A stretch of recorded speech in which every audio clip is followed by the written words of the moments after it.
ہے کہ ہم ضرور آپ کو اتنا کچھ عطا فرمائیں گے، دین اور دنیا کی سب چیزیں، کہ آپ خوش ہو جائیں گے۔ اب اس میں ایک تفسیر یہ لکھی ہے کہ اس آیت پر سرکار دو عالم صلی اللہ علیہ وسلم نے ارشاد فرمایا کہ میں اس وقت تک کامل راضی نہیں ہوں گا جب تک میرا آخری امتی بھی دوزخ سے نہ نکل آئے۔ بعض حضرات پوری توجہ نہیں فرماتے، انہوں نے یہ سمجھ لیا کہ کوئی مسلمان دوزخ میں جائے گا ہی نہیں۔ یہ ہم مسلمانوں کا عقیدہ نہیں ہے، یہ یہودیوں کا دعویٰ ہے کہ کوئی یہودی، وہ بھی نسل کہتے ہیں، دین ایمان کیا نہیں، وہ کہتے ہیں کہ جو اولاد یعقوب ہے نا، بنی اسرائیل جو ہیں، وہ دوزخ میں جائیں گے نہیں۔ ہمارے دادا، وہ نسل کو لیتے، ہمارے دادا ابراہیم علیہ السلام دوزخ کے دروازے پر کھڑے ہو جائیں گے، جڑا یہودی فرشتے لیاؤں گے چک کے جنت میں سٹھن۔ یہ انہاں کا عقیدہ ساڈا نہیں۔ مسلمانوں کا ٹھیٹھ عقیدہ یہ ہے کہ کئی مسلمانوں کے تھوڑے گناہ ہوتے ہیں، موت کی سختی میں اللہ ان کو پاک کر دیتا ہے، ان کے لیے جنت ہی نہیں۔ کچھ مسلمانوں کے گناہ زیادہ ہوتے، وہ عذاب قبر میں مبتلا ہوتے، اور اس کی پکی احادیث قرآن کی آیات بھی موجود۔ فرمایا کہ کچھ کے گناہ اور زیادہ ہوتے تو قیامت کی رسوائی پیش آئے گی، تو لوگ اور کچھ مسلمان ایسے بھی ہوں گے کہ ساری زندگی انہوں نے ویران کی، کلمہ تو پڑھا لیکن کوئی نیکی نہیں کی، گناہ اور اس میں حقوق العباد بھی، وہ دوزخ میں گریں گے، جائیں گے۔ بعد میں ان کی سفارش ہے، نہیں کہ سانو چھٹی مل گئی، سانو ادھر کسی نے جانا ہی نہیں، یا چوک کے جنت میں سٹنا ہے، مسئلہ بالکل نہیں۔ اور جھوٹ جو ہوتا ہے نہ کہیں سے پکڑا جاتا ہے۔ اللہ پاک فرماتے ہیں میں نے جنت کے 8 دروازے بنائے، دوزخ کے 7، رحمت اللہ کی زیادت۔ ایک تے انہاں کھلاریا حضرت ابراہیم علیہ، 6 تے ویلے، انہاں تو بندہ پوچھے انہاں 6 آلوں نے صحیح سٹھ لیا انہاں فرشتہ، پھر کی کرو گے؟ یہ جھوٹی بات ہے۔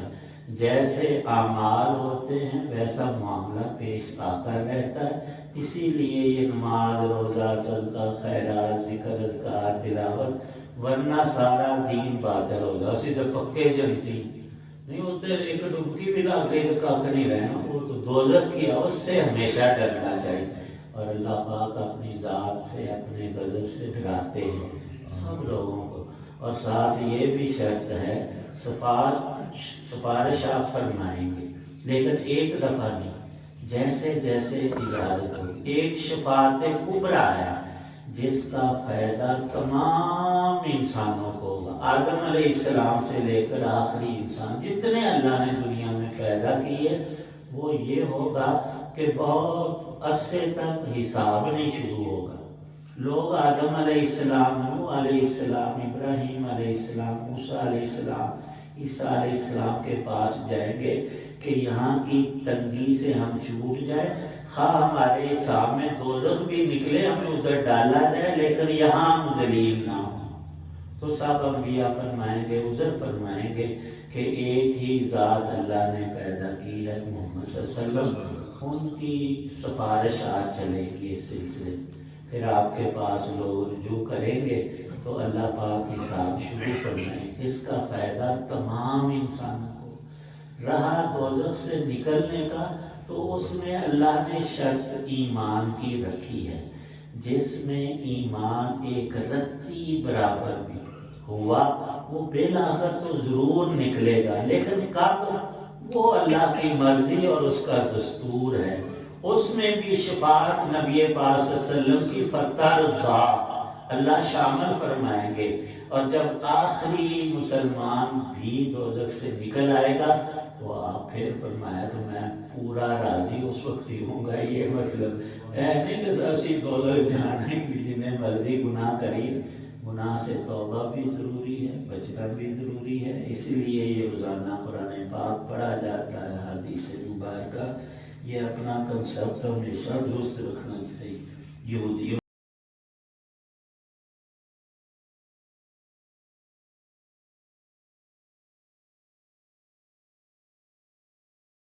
بسم اللہ الرحمن الرحیم۔ رب اشرح لی صدری ویسر لی امری واحلل عقدۃ من لسانی یفقہوا قولی۔ محترم سامعین، ناظرین و ویورز، السلام علیکم ورحمۃ اللہ وبرکاتہ۔ امید رکھتا ہوں کہ اللہ تعالیٰ کے فضل و کرم سے آپ خیریت سے ہوں گے۔ اللہ تعالیٰ آپ کو، آپ کے اہل خانہ کو ہمیشہ اپنی حفظ و امان میں رکھے، آمین۔ راہ ہدایت و نجات کے سلسلے کا ولاگ درس قرآن کا آغاز کرتے ہیں۔ مدرس ہوں گے جناب قاری حافظ مولانا محمد اقبال صاحب، خطیب جامعہ مسجد نگینہ محلہ انصاریہ شیخوپورہ۔ یہ روحانی اور قرآنی سلسلے کا ولاگ جو سراسر باعث خیر، باعث برکت اور باعث ثواب، نور ہدایت کا چشمہ ہے، یہ آپ کے لیے اللہ تعالیٰ کی رضا کے لیے میں اسے اپنے روزانہ یوٹیوب چینل بشیر رشیدی پر پیش کرتا ہوں۔ اللہ تعالیٰ میری یہ کاوش قبول فرمائے اور ہمیں اس عنایات قرآنی اور روحانی اور خدائی احکامات کی تعمیل کرنے کی توفیق عطا فرمائے، آمین۔ تو شروع کرتے ہیں آج کا درس قرآن۔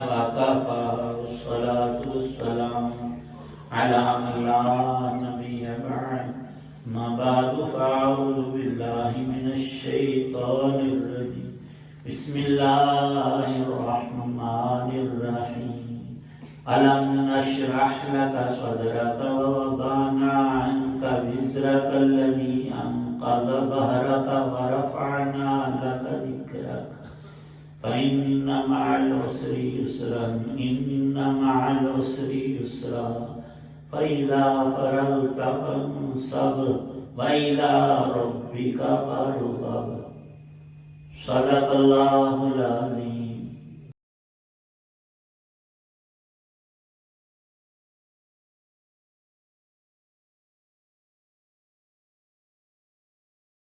شروع اللہ کے نام سے جو سب پر مہربان ہے، بہت مہربان ہے۔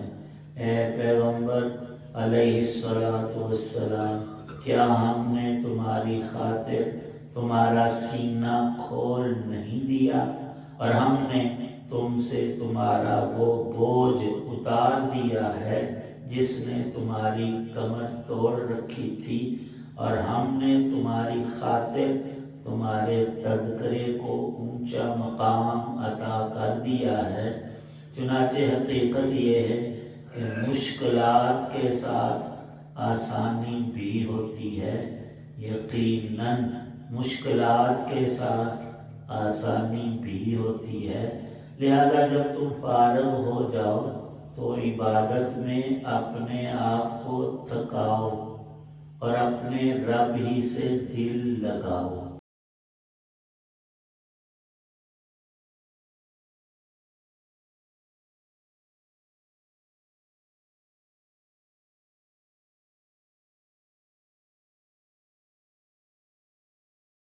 سورۃ الانشراح ہے، الم نشرح، اس کی 8 آیات ہیں۔ اس کا مضمون بھی پچھلی سورت ضحیٰ کی طرح ہے۔ وہاں اللہ تعالی شانہ نے رسول کریم صلی اللہ تعالی علیہ وسلم کے منصب رسالت، تعلق مع اللہ اور خوبیوں اور کمالات کا ذکر فرمایا تھا۔ اس میں مزید اضافہ اس سورہ مبارکہ کے اندر ارشاد ہوا کہ ہم نے آپ کا سینہ دینی علوم و معارف کے لیے اتنا کھولا کہ زمین پر ہمارے لیے بڑی مثال سمندر کی ہے۔ وہ 70% پانی کا ذخیرہ اور اس کی میلوں گہرائی اور اس کی وسعت اور چوڑائی وہ آج تک بھی پورا اندازہ نہیں لگایا جا سکا۔ تو کہتے ہیں کہ فلاں چیز کا سمندر۔ تو اللہ نے دینی علوم، وحی کے علوم، معارف کا سمندر آپ کے قلب اطہر پر اتارا، اور یہ قرآن کی آیات آج بھی موجود ہے تا قیامت۔ یہ ایک سمندر کیا کروڑوں سمندروں سے آئے، علوم الہیہ ہے۔ اور سب سے اللہ کا علم تو بے کنار ہے، لا محدود ہے، ہر چیز کو محیط ہے۔ اور مخلوقات میں سب سے زیادہ علوم حضرت انبیاء علیہ السلام کو عطا ہوتے ہیں، اور انبیاء علیہ السلام میں بھی سب سے زیادہ علم حضور نبی پاک صلی اللہ تعالی علیہ وسلم کو اللہ پاک نے عطا فرمایا۔ اب کوئی بھی بڑی چیز اس کے لیے انسان کے اندر برداشت کا حوصلہ اور اس کے سینے کا انشراح ضروری ہوتا ہے۔ انسان جیسے لوگوں میں رہتا ہے نا، اس کا ذہن ایسا ہی بن جائے۔ دور دراز دیہات میں کسی ایسی جگہ میں 2-4 مکان ہیں، لوگ ہیں تھوڑے سے، تو اس کا ذہن اسی نوعیت کا ہوتا ہے۔ اور جو بڑے شہروں میں لوگ رہتے ہیں اور جو پوری دنیا گھومتے ہیں، ان کا مائنڈ اور طرح سے ہوتا ہے۔ حق تعالی شانہ نے رسول پاک صلی اللہ علیہ وسلم کو وہ سینہ اطہر عطا کیا کہ جو سب سے زیادہ بلند ہمتی اور وسعت رکھنے والا تھا۔ حق تعالی شانہ ارشاد فرماتے ہیں، ہم نے وحی کا بوجھ آپ کے اوپر رکھا، یہ وحی پہاڑوں پر اترتی تو وہ سرما ہو جاتے، ختم ہو، ریزہ ریت بن جاتے، لیکن آپ کو وہ حوصلہ دیا۔ وہ طاقت دیکھنے میں انسان کمزور ہے، لیکن اپنی صلاحیت کے اعتبار سے آپ دیکھ لیں، عقل اور علم کے ناطے سے شیر سے بڑا طاقت والا روئے زمین پر جانور کوئی نہیں۔ دیکھنے میں ہاتھی بڑا لگتا ہے، لیکن شیر کی پکڑ اس کو بھی گرا لیتی، شیر کے ہاتھی کخ نہیں۔ تو اللہ تعالی شانہ نے جو علوم آپ کو عطا کیے، اگر ہم بظاہر بھی دیکھیں تو انسان کی فوقیت عقل، سمجھ، علم کے ذریعے کہ ہم شیر کو بھی پنجرے میں بند کر لیتے ہیں اور سرکس میں اس کو ایک وہ کوڑے سے ہانکتے ہیں، کاتے اور دوڑاتے ہیں، اس کی مجال ہے انسان کی طرف اس وقت حملہ، حالانکہ طاقت اس میں وہی ہوتی ہے، لیکن اللہ نے ہم انسانوں کو بحر و بر میں، زمین پر، سمندر میں، ہواؤں میں سواریاں بخشیں۔ فرمایا کیوں؟ عقل اور علم سے۔ اور وہ سارا سرمایہ شروع ہوتا ہے انبیاء علیہ السلام کی ذات سے۔ دنیا کے بھی جتنے معلومات ہیں، علوم، تجربات ہیں، ان کی بھی ابتدا ہر خیر کی اللہ نے ذریعہ بنایا حضرات انبیاء علیہ السلام۔ یہ جو ہم کھیتی باڑی کرتے ہیں، باغات اور یہ سارا سسٹم، یہ آدم علیہ السلام نے شروع کیا۔ یہ لکھائی پڑھائی اور کپڑے کا سینہ ادریس علیہ السلام کو عطا کیا، اور یہ جنگی سامان بچاؤ کا، ایٹم بم نہیں، حضرت داؤد علیہ السلام کو علم دیا، تم زرہ بناؤ تاکہ جنگ کے دوران بھی انسان کا جسم محفوظ رہے اور کٹنے سے بچے۔ حق تعالی شانہ نے سارے علوم کا منبع بنایا رسول پاک صلی اللہ علیہ وسلم کو۔ آج جتنی بھی ترقی ہے اور جو کچھ بھی روئے زمین پر ہے، ساری برکت رسول کریم صلی اللہ علیہ وسلم کی ہے۔ دین دنیا کی ساری خیر کی چیزیں آپ سے اللہ نے وابستہ فرمائی اور ارشاد ہوا وَرَفَعْنَا لَكَ ذِكْرَكَ۔ یہ بھی بہت ہی نرالی اور شان یکتائی رکھنے والی آیت ہے۔ اللہ پاک نے سب انسانوں میں، پوری زمین پر اور کائنات میں اپنے نام کو بلند رکھا ہمیشہ۔ وہ تو ذات ہی اللہ اکبر ہے، اور فرمایا کہ اے نبی میں نے اپنے نام کے ساتھ آپ کا نام جوڑ دیا ہے۔ کوئی بھی کلمہ پڑھے گا تو اسے اتنا پڑھنا پڑے گا کہ لا الہ الا اللہ محمد الرسول اللہ۔ جب بھی اذان ہوگی، اور اذان جو ہے اللہ نے زمین کو ایسا بنایا، اب ہمارے یہاں صبح ہو رہی ہے، مغربی ممالک میں ایسی جگہ ہے وہاں شام ہوتی جا رہی، کوئی وقت ایسا زمین پر نہیں گزرتا سورج کے وہ چکر کی وجہ سے کہ جہاں کوئی نہ کوئی نماز کا ٹائم نہ ہو۔ اور محققین نے لکھا ہر وقت زمین کے کسی نہ کسی حصے پر کہیں فجر ہو رہی ہے، کہیں ظہر ہو رہی ہے، کہیں عشاء ہو رہی ہے، کہیں کوئی نماز ہو رہی ہے، تو وہاں مسلمان موجود ہے۔ دنیا کا کوئی ملک خالی نہیں۔ انہوں نے اذان بھی پڑھنی ہے، تکبیر بھی پڑھنی ہے، نماز بھی۔ تو اذان میں اللہ کے نام کے ساتھ نبی پاک صلی اللہ علیہ وسلم کا نام، تکبیر میں، تشہد میں تحیات ہم پڑھتے ہیں، جو و رسول اور آگے درود شریف پڑھتے ہیں، اللہ کے نام کے ساتھ آپ خطبہ پڑھیں وہاں بھی۔ تو اللہ پاک نے یہ شان آپ کو بخشی ہے، وَرَفَعْنَا لَكَ ذِكْرَكَ، اور آگے ایک قانون بتایا کہ کسی پر مشکل کا، مصیبت کا، بیماری کا، گھاٹے کا آ جانا یہ دلیل نہیں کہ رب سے ناراض ہے، نہ، یہ دنیا کا ایک نظام اللہ نے مخلوط بنایا ہے۔ خوشی اور غم، کبھی کامیابی کبھی ناکامی، کبھی بہت نفع ہوا کبھی کچھ نقصان ہو گیا، فرمایا کہ گھبراؤ نہ، تمہارے پاس وحی کے علوم ہمارے پیغمبر نے چھوڑے، ان پہ نظر کرو۔ اور ارشاد فرمایا کہ نبیوں کو اللہ پاک زیادہ آزماتے ہیں، پوری قوم نے، پورا علاقہ، سب لوگ شروع میں ان کے خلاف، خود نبی پاک عزیزیں دیتے ہیں، اور جو کچھ ان سے ہو سکا ان مشرکین سے، مخالفین سے، انہوں نے کوئی کمی نہیں کی ستانے میں، لیکن اللہ نے حوصلہ دیا برداشت کا، اور قانون بتایا کہ ہر مشکل کے ساتھ اللہ نے آسانی بھی رکھی ہے۔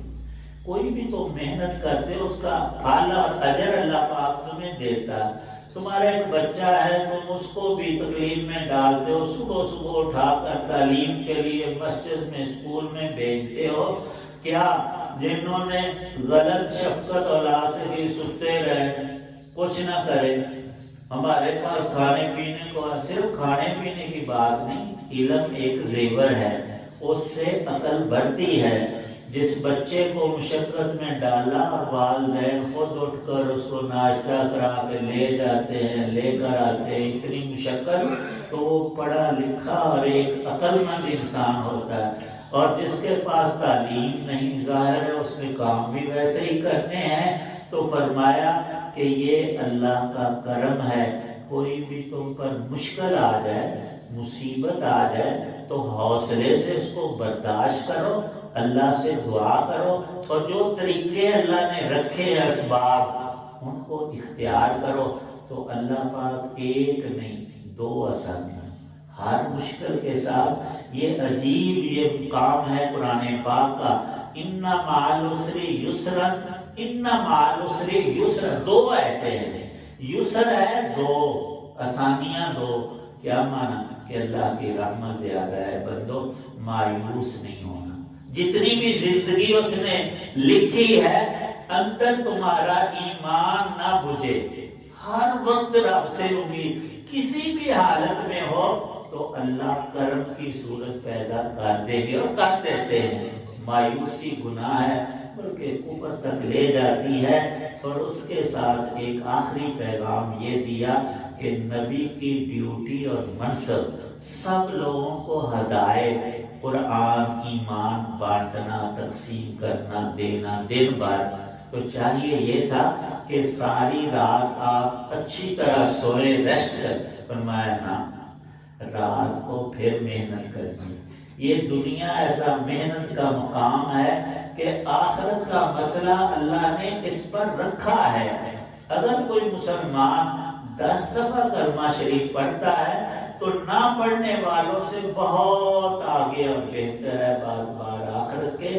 پر جو 100 دفعہ روز پڑھتا ہے وہ 10 والے سے کہیں اونچا ہے. اور جو اللہ کے بندے 1000 مرتبہ استغفار، 1000 کلمہ شریف، 1000 درود، وہ ہم سے کہیں اونچے ہیں. اور سب سے آگے اللہ کے نبی ہوتے ہیں جو سوئے ہوئے بھی اللہ کی یاد میں. ارشاد فرمایا کہ اے لوگوں، میں اللہ کا رسول ہوں، میری آنکھیں سوتی ہیں، میرا دل نہیں سوتا.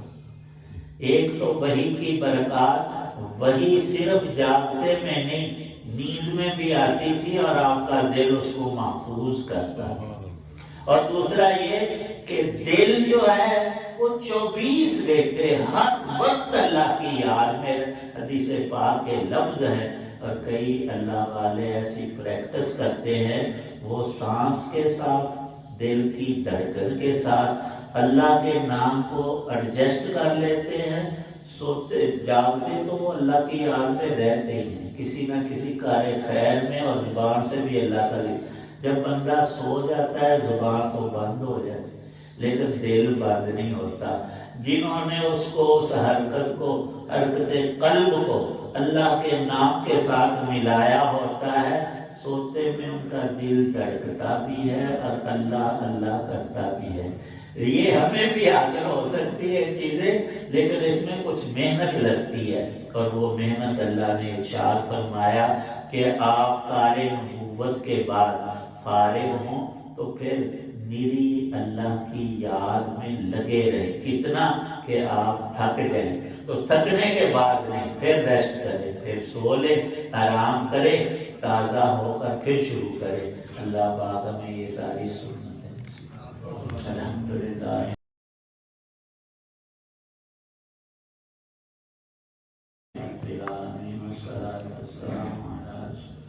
اللهم صل على سيدنا محمد وآله بقدر حسنه.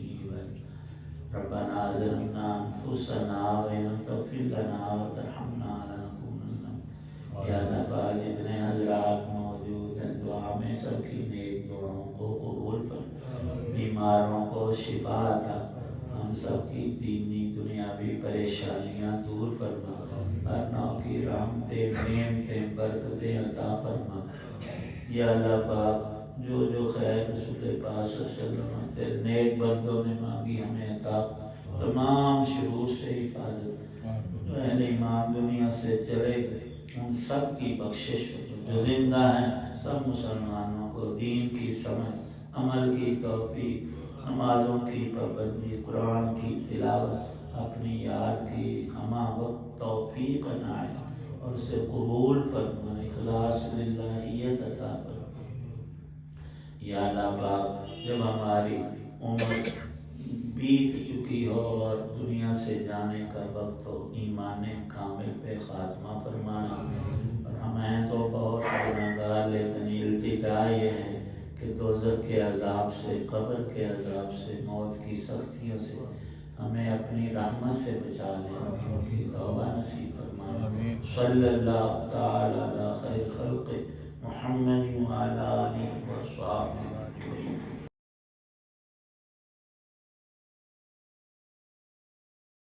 محترم سامعین، ناظرین و ویورز، آپ سن رہے تھے اور دیکھ رہے تھے راہ ہدایت و نجات کے سلسلے کا ولاگ درس قرآن. آج کے درس میں سورہ الشرح کی آیات مبارکہ 1 تا 8 کی تلاوت، ترجمہ اور تفسیر بیان کی گئی، اور مدرس تھے جناب مولانا محمد اقبال صاحب.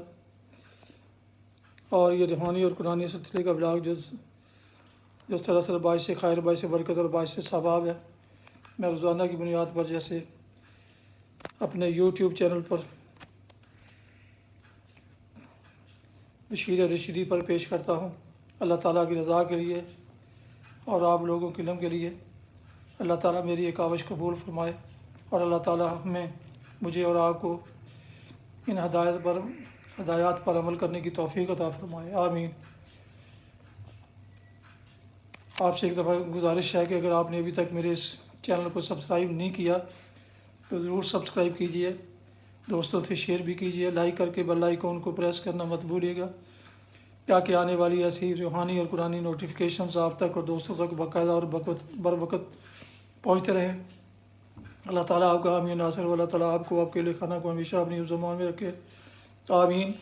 اپنا بہت خیال رکھیے گا، اپنی دعاؤں میں پاک وطن، والدین، آباء و اجداد، اعزاء و اقارب، دوستوں کے علاوہ اس ناچیز کو بھی شامل فرمائیں تو انتہائی شکر گزار ہوں گا اور یقیناً اس کا ثواب آپ کو دوبارہ ملے گا۔ اس دعا کے ساتھ یہ ختم کرتے ہیں آج کا ولاگ۔ آپ کے لکھانا، دوستوں، باپ، بچے جہاں بھی رہیں خوش رہیں، آباد رہیں، شاد باد رہیں، آمین۔ السلام علیکم ورحمۃ اللہ وبرکاتہ۔ پاکستان زندہ باد۔ اللہ حافظ۔